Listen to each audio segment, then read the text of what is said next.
Bienvenue, à l'issue de la célébration du Jour de la Victoire à Moscou. Le capitaine Ibrahim Traoré a exprimé son point de vue sur la manière dont l'histoire de la Seconde Guerre mondiale est souvent présentée. Selon lui, cette commémoration met en lumière une vérité historique trop souvent occultée, le rôle déterminant joué par des nations comme la Russie et les pays africains dans la lutte contre le nazisme. Il a dénoncé une tendance occidentale à falsifier ou minimiser ses contributions, affirmant que cette manipulation de la mémoire sert à perpétuer une domination idéologique et à maintenir les pays africains dans une forme de dépendance intellectuelle et politique. Pour le président burkinabé, rétablir la vérité historique est un acte de souveraineté et de résistance face à l'hégémonie narrative. Suivez. Comment vous expliquez la baisse de l'influence française dans la région? Pas uniquement dans le Sahel, mais aussi dans l'Afrique de l'Ouest, par exemple. Je pense que c'est eux-mêmes qui ont contribué à baisser leur influence. Parce qu'ils ont une conception paternaliste de nos relations. Et vous voyez, quand vous prenez tout de suite tout ce qu'on fait, tout ce qu'on prend comme initiative, c'est la Russie. Et quelqu'un parle, ils sont influencés par la Russie. Tout ce qui se passe, c'est la Russie.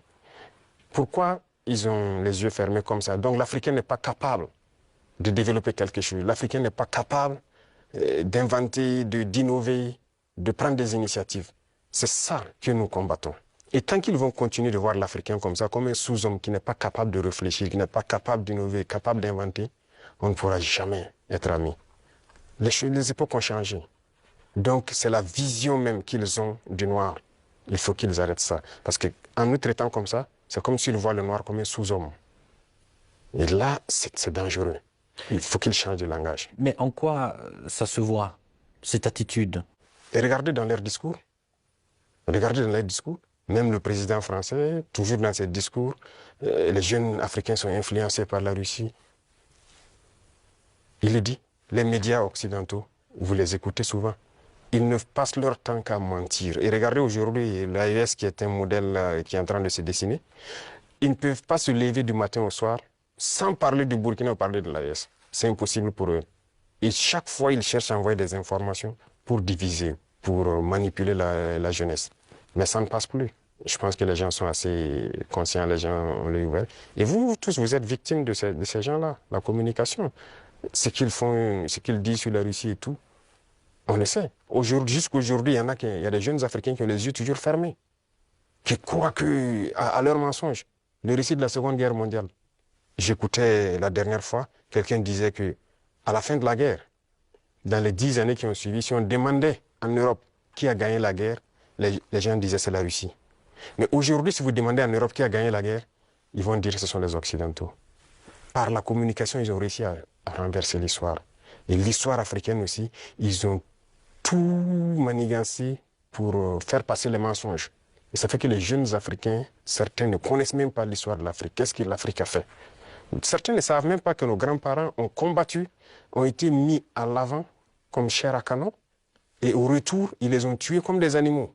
Est-ce que les gens savent que quand la France expérimentait sa première bombe atomique, ce sont des soldats noirs qu'ils ont mis à côté dans le rayon létal pour voir l'effet que ça fait? Sortons les archives. Tout ce qu'ils ont utilisé contre l'Afrique, c'est terrible. Donc il y a tout ça qu'il faut communiquer pour que les jeunes Africains comprennent, parce qu'il y a beaucoup encore endormis qui continuent de communiquer pour les impérialistes. Ce qu'ils les disent de dire, ils le font. Peut-être parce que, ils les donnent quelque chose, je ne sais pas. Mais l'Africain doit comprendre son histoire, se réveiller. Et donc c'est notre combat aussi comme ça. Quel est le rôle des médias dans ce combat, selon vous? Médias indépendants? De chez nous, vous voulez dire? Les médias devraient beaucoup participer à nous aider. Mais vous voyez que nos médias, même, il y a certains médias qui sont des médias impérialistes. Ils ne sont assis que lorsque les médias européens, lorsqu'ils disent quelque chose, et ils reprennent.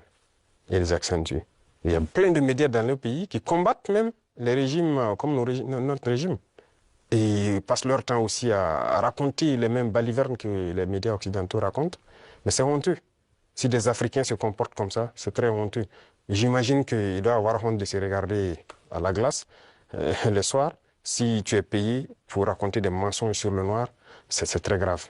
Donc, on est en train de conscientiser. Au Burkina Faso, si vous voyez, actuellement, beaucoup de médias accompagnent la dynamique, participe à conscientiser la jeunesse à travers des débats et tout. Donc c'est ce que nous souhaitons vraiment pour les médias. Pensez-vous que notre média puisse aussi jouer son rôle dans ce combat?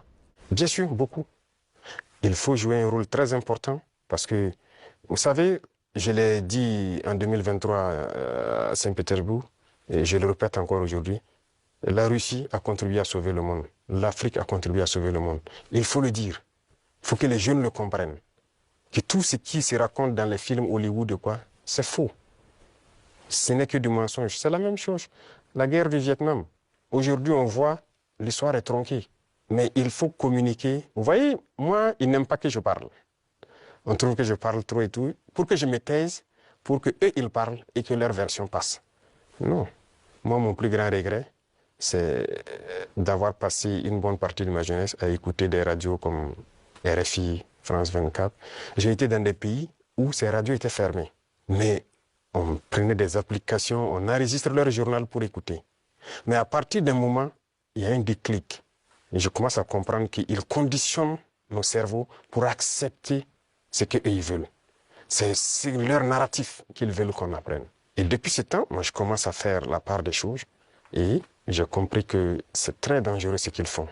Et aujourd'hui, plus que jamais, je me rends compte qu'ils ont conditionné l'esprit, surtout des Africains. Donc, vous pouvez participer beaucoup à éveiller les consciences de la jeunesse pour que les gens comprennent comment fonctionne le monde et ne pas se laisser embarquer par ces gens-là.